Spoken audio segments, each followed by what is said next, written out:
வந்தாங்க. In 1898, the young emperor initiated a series of reforms known as 100 Days of Reforms.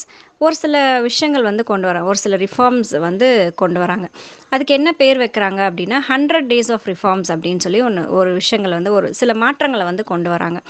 அதை யார் initiate பண்ணுறது அப்படின்னா 1898ல் இளம் இளம் வயதில் இருக்கக்கூடிய ஒரு எம்பரர், ஒரு ராஜா வந்து இதை இன்ட்ரடியூஸ் பண்ணுறாரு, மாற்றங்களை கொண்டு வராரு. But these reforms aroused tremendous opposition from the powerful conservatives and the dowager empress G.